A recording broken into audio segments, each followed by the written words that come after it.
Hello, everybody. How y'all doing? Hope you're doing well. Yeah, I'm doing another one of these in bed chats. I figure, hey, why not? You know what? It's my channel. I'll do what I want. Why not? Yeah. So anyway, yeah. Actually, I'm trying to decide. I do need to do laundry today, but I have to go to the laundromat, and my question is, should I? Um, go now during the day where it's potentially going to be a lot busier, or wait until tonight after I get done with work. I still, tomorrow is the big day where I'm going to have to switch rooms for a night. Um, and I still have to see about packing things up too. So I'm but at the same time, I'm also feeling a bit tired. I'm not sleeping very well. Not because I'm worried about anything. I think it's because this storm that we have coming in, it's disrupting my sleep patterns. And then we also have that Pluto and Mars aspect going on right now. I believe tomorrow is the last day. So yeah, it's definitely last night, like with work or whatever. I was feeling the tension quite a little bit. Um, uh, so yeah, it was just I felt like I was butting up against energy last night is kind of what I was feeling. And unfortunately, I didn't wasn't able to get my nap. And like I usually after I eat, I'll because I get real sleepy. It's like the insulin kicks in, and I just it's dropping my sugar and so forth, and then between that and the food, it's just kind of like, yeah, I have to lay down for a little bit, and unfortunately, I wasn't able to do that. I tried going up on the Nevada Health Link site to see about um, possibly getting the insurance taken care of because I'm going to be losing my Medicaid benefits at the end of the month. And it just, yeah, that's pretty much where things started with the opposing energy. I didn't even think about, the Pluto Mars aspect. It just completely slipped my mind. Um, so yeah, it just kind of, I think they're opposing each other. I'm not too sure, but anyway. So yeah, oh, excuse me. I wasn't able to get my nap in. I very much would like to be able to do that this afternoon um, after I eat. And if I run to do the laundry, I mean, yeah, we're only talking about an hour and a half, but by the time everything is done, it's already noon. You know, talking 2 o'clock before by the time I eat and this and that and everything. And it's just kind of like, yeah, I'm just not entirely too sure. And I'd like to be able to get an early start with work. It's a little bit easier to do on the weekends versus during the week, because unfortunately, even at 6 o'clock with leaving the house, I'm running into rush hour traffic and trying to get over to gas up my car and then dealing with people and yeah, whatever. It's just a little bit of a better flow once you get into Saturday and Sunday. So, but yeah, that's kind of what I'm weighing right now. I'm kind of used to doing laundry at nighttime anyway. So, even if I just do one load, it's like I just, I'm thinking I might go tonight or even maybe tomorrow after getting things situated with her and so forth. I'm not entirely too sure. Um, I'll see. Um, yeah, all I know is I need to do that here in the next like 24 hours. So anyway, it's kind of where what's pondering through my head right now. I know, and I'm kind of half asleep, but I would really like to try and maybe lay down. We do have this storm that's coming in. We have quite a few clouds that are going through. Um, But yeah, today's not supposed to be all that terribly much. Yeah, might have some higher winds, some wind gusts today. But as far as we stand to get a chance of rain tomorrow, so things will be intensifying a little bit tomorrow. So we'll see what happens. So anyway, yeah, it's kind of going through my brain as far as what it is that I need to grab to take with me to the new room for the one night.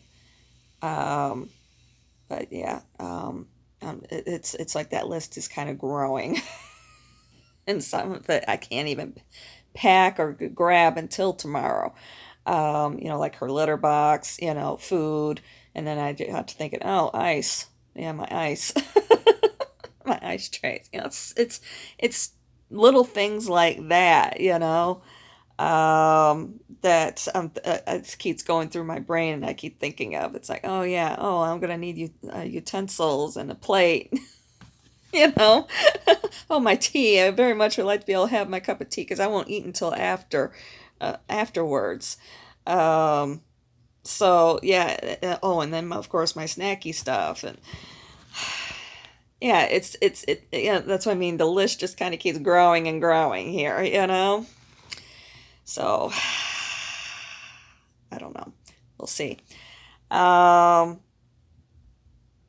and of course, depending on which room I get, my internet. Yeah, it's just I prefer still to use my own internet because it's safer. Otherwise, it's a community internet, and yeah, that's kind of risky. So, oh well. Anywho, so yeah, it's kind of where I'm at right now with everything. And I know part of this with me talking to you guys is me hashing things out in my brain. I do better if I talk it out. So, anywho, that's yeah, like I said, that's kind of where I'm at right now. I think it might be wise for me to maybe just focus on the move for right now, getting things straight in my head, maybe getting things together, maybe put on the table certain things and so forth, um, and then go from there. Anyway, as far as the insurance is concerned, I wanted to go up there. I at least want to find out, what I'm going to be looking at as far as cost wise. But then I went through and did the application, and then it was asking me for a possible hardship exemption uh, uh, certificate number. I'm like, what the heck is this now? So, and then had this link to click on to go over to see about applying for it. Well, basically, the link took me to the home page of the Nevada Health Link site, and there was no information about it. So I got on the phone, and I'm calling them, and I'm talking to them, and of course the person, it's more of a generic thing. I think it's possibly maybe one company who oversees the customer service for all of the different states or something, or maybe just certain states. I have no idea. But the person I was speaking with was out of state and had no idea. So they had to get on their company chat and with the supervisor, and they went in. They took a look at my application. They're like, "Okay, yeah, you possibly qualify for this." I have no idea what it is even. I'm like, is it because of natural disaster? Is it for people who've been through natural disasters? If it's through some other sort of life altering event, is like she called it. What is this? I have no idea. I haven't kept up with any of this stuff. I haven't had a need to. So it's a little bit of a learning process. So if anybody else is going through the same situation, here's your education. At least I've already done this for you a little bit. Basically, there's three different form options. There's one having to do with like evictions, which I went through. bankruptcy, things like that. Okay. Then there was one that was for two different residency, where basically the states haven't caught up with the federal requirements as far as Medicaid, updating their Medicaid is concerned. So I fall into two different categories, and I was trying to download the form to see which path I should go down, which one would be the better option or whatever. And because Nevada is one state that hasn't caught up with the new Medicaid requirements. And unfortunately, with trying to download the form, I don't my computer is crashed. I haven't had the money to be able to take it in, or basically the money to take care of it. I believe I know how to take care of it, but unfortunately, I need to be able to see if I can download all of my stuff that's on there before I do it. And that's where the holdup is. Well, and unfortunately, in order to be able to download the form, it has to be done through a computer. And I don't have access to a computer unless I go to the library, and then I still don't know if I'm going to be able to download and do the form or not, because it's a public computer. And do I really want to do that with it being a public computer and my personal information is going to have to go into that computer? You know what I mean? I realize it's going into a form, but it's, in the background, that it will be on the computer. So I really don't want to do that either. So here I sit, and I'm just kind of like, okay. Which it's stupid that they're making us go this route, because I'd fill out forms all the time on my tablet. So having to go this route with having to have basically Adobe Acrobat DC installed, and unfortunately they don't have that software available for devices. That is just strictly for computers, Macs or PCs. So it's like, seriously. So yeah, that's kind of where I'm at right now. I mean, I could, maybe contact a friend or whatever, but ultimately I decided to try and go the route of getting with a broker.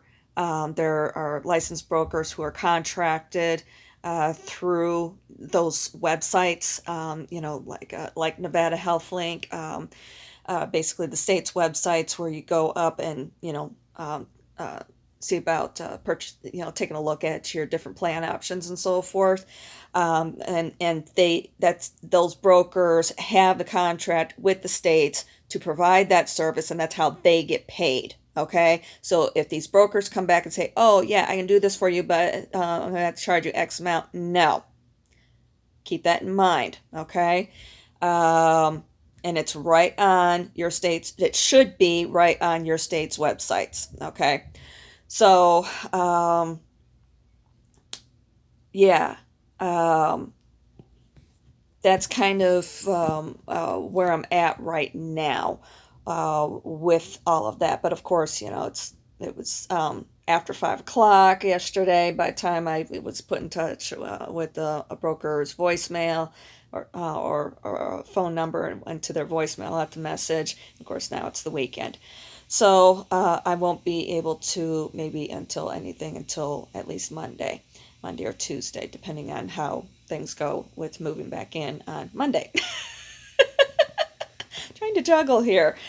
Hey, I've always been a taskmaster. Not as element. I'm not as. I don't do it as well as what I used to when I was younger, but I still am able to. So yeah, that's kind of where I'm at right now with I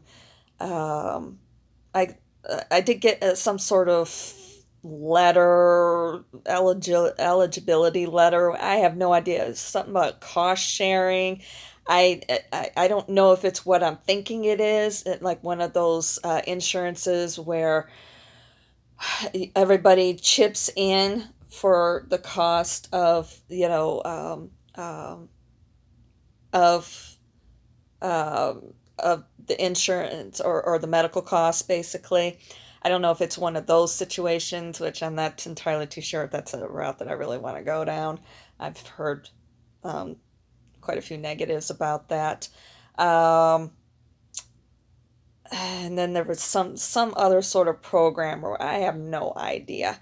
It said that I wasn't eligible for that either. I don't know any of this stuff. It's a big time learning process for me. So yeah. I know that, like at Uber, they partner with Stride. I was thinking I might try to go that route. I know it's just basically the same thing as what everybody else does or whatever. But in case you're, like a rideshare driver or delivery driver, and you doing it full time, and you're needing to see about getting your own insurance, that is an option as well. Basically, it's the same website as your state website. That's the experience that I've had in the past, anyway. So that's kind of where I'm at as far as the insurance is concerned. I had a feeling it was going to be a process, but I'd like to know, if at all possible, ahead of time, what sort of costs I'm going to be looking at, so I can have that forethought to be able to budget starting next month. Because I know this month is going to be tight enough as it is, because of some things that I'm going to have to be taken care of. So, yeah, that's kind of where I'm at right now with all of that. I know, with my birthday coming up, I was thinking I might try, maybe see about making that cheesecake, but I'm not entirely too sure if that's going to be an option or not, because, I mean, it can be a little bit on the costly side, um, with making it. I realize we're talking. I don't know. I'll look at the costs, as I get closer to my birthday, which is on the 11th, by the way, and is in 9 days. Wow. Okay. I'll take a look at that, possibly next week then. All right. Uh, yeah. Diabetes. I'm still having these munchy issues, especially when I'm out working, and it's definitely messing up my blood sugars a little bit. Um, so I'm gonna have to see about getting a handle on that a little bit more. I don't know, just munching, it just kind of helps wake me up, and I'm definitely having the high sugars again. I think I know what's causing it, because I've been back having my hot cocoa drinks. Yeah, it's helping with my cramping issues, with my with going through menopause. But if it's gonna be throwing my blood sugars, that's not good either. And I went sky high last night, and then I got hungry, and then um, yeah, that I know, but I'll get it straightened around. I always do.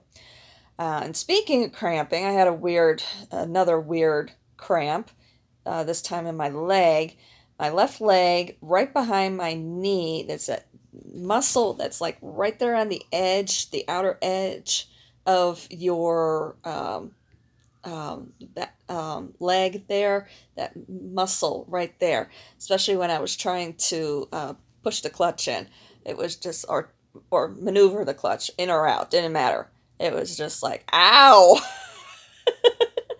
And I'm like, no, we can't afford this right now. So yeah, I'm definitely dealing with some of that cramp. I know it's the steroid, with the inhaler that I'm doing, and I'm not gonna attempt to increase it. And I go back to see that doctor on the 21st. So he may try and push me to increase, but I'm not entirely um, too sure. But I mean, the way I look at it is, if I'm doing fine with the dosage that I'm doing right now, why mess with a good thing? So we'll see what he says. Um, and then I see my my general whatever, my um, GP, whatever you call him, family doctor, basically, a few days before too, and he's an asthmatic, so he knows what I'm going through with all of this. So I know he'll be happy that I'm um, um, finally getting help, and I'm finally feeling better because I know he's been through the journey with me as well. Um, it's been rough um, throughout it.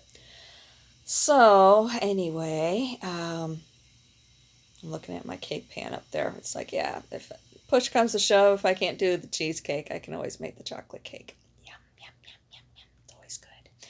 So, anywho, um, let's see here. What else? Yeah, my main concern with as far as having to switch insurance, my is the situation with the sensors. I've got plenty of insulin syringes, so that's no big deal. It's just the sensors. If I'm going to have to wind up going back to the doctor and he's going to have to, uh, basically my endocrinologist, if he's going to have to submit it to the insurance to be like, hey, look, she needs this and so on and so forth. Of course, he's going to, if that's the case, I already know what's going to happen. He's going to probably try and push me to, these doctors, they make commission off of this stuff. So when they're trying to push something onto you, safe to say, they're getting a commission off of it. Okay. And he's been trying to push me to get off the syringes and vials and either switch over to the EpiPens or uh,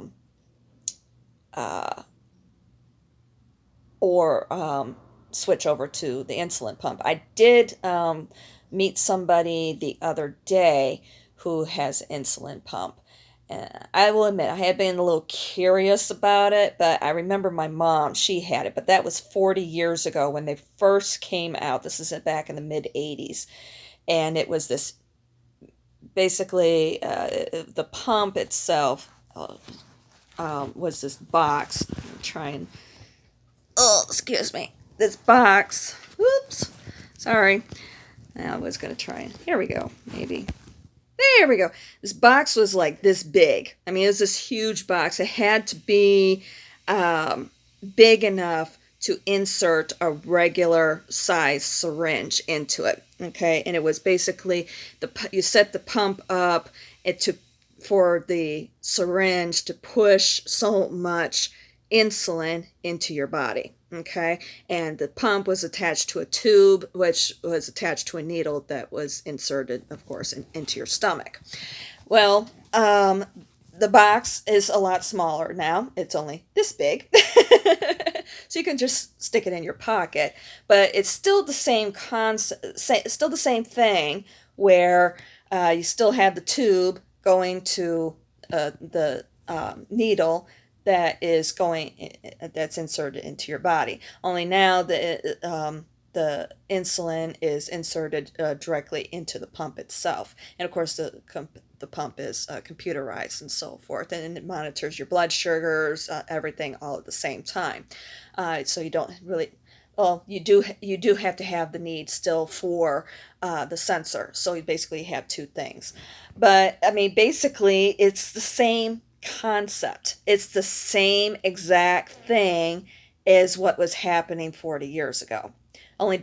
There's only the one difference now. It's tied with the sensor, so you can administer. It's my understanding you can set it up so if your blood sugar gets above a certain amount or whatever, it'll automatically push out insulin into your body. The concept is good, but if you are a brittle diabetic, which is what I am, meaning that you're sensitive to insulins, that can be not be a good thing.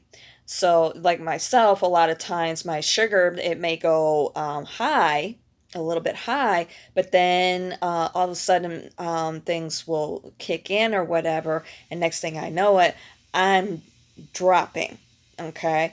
I'm probably get within normal range during that time or whatever, but sometimes I really sink. So having that sort of feature wouldn't be good for me.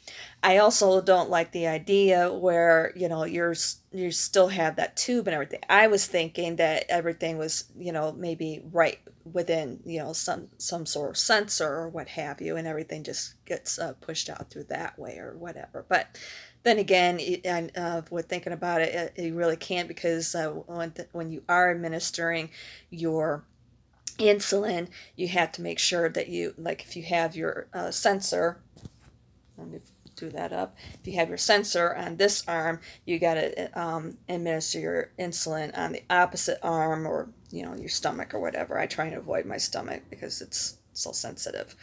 Unless I need insulin really fast, then I'll do it in my stomach. But yeah, so that makes a little bit more sense to me.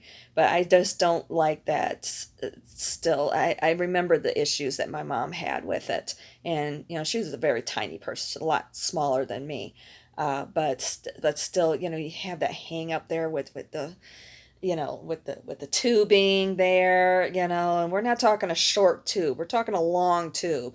And by rights, she kind of had it hanging or whatever. The person that I was talking to, she showed it to me, but it was like, yeah, and then you got that needle sticking in you, and it's just, it's and like I said, it's, of course, can be very sensitive in the stomach area, and I deal with gut issues, so sometimes it can be painful. So it's like, yeah, that's not a good situation. I just, yeah, no. So but yeah, but the doctor has been trying to push all that on me, and I'm just like, no, I refuse to do it.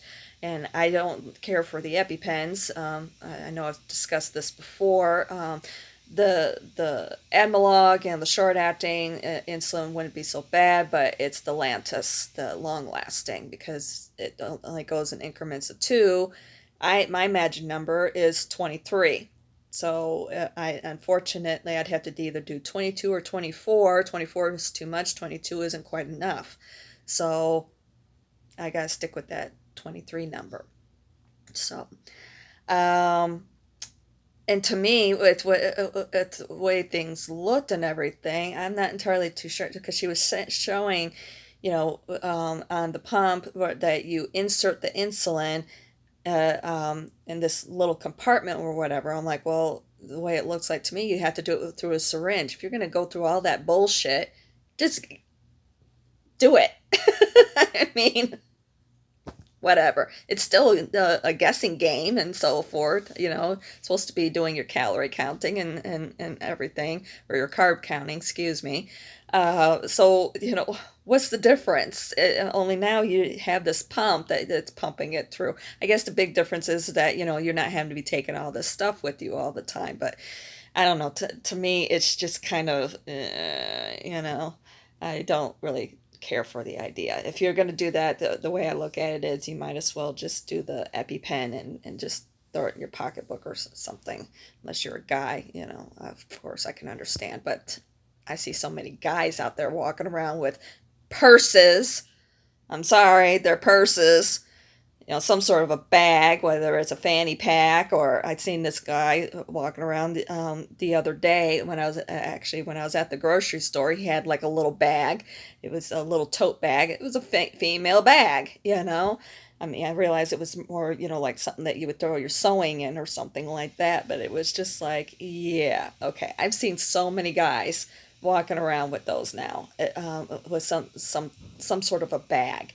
It's like, whatever. I guess Joey Tribbiani popularized that on Friends, if you remember that episode. Hello. Okay. No, kids have been running around. So, anyway, that's what I have today. um, yeah. Oh, and she's actually looking out the window instead of running away hiding. She's like, "Oh, I'm curious about this." Yay. I have been thinking about it, things with her, especially with the plans that I have for us and so forth. I'm not going to talk about any of it. It's going to be a surprise. And I'm dead set on going down that path. I am so excited about it. That's my big driving force. To keep things going, especially when I might get frustrated or something. It's like, nope, just remember that. That's what you're going towards. So, but I've been thinking about starting with getting her situated as far as that is concerned too. So we'll see. All right, I better go. 30 minutes. I'll talk at you later. I love you guys. Mwah.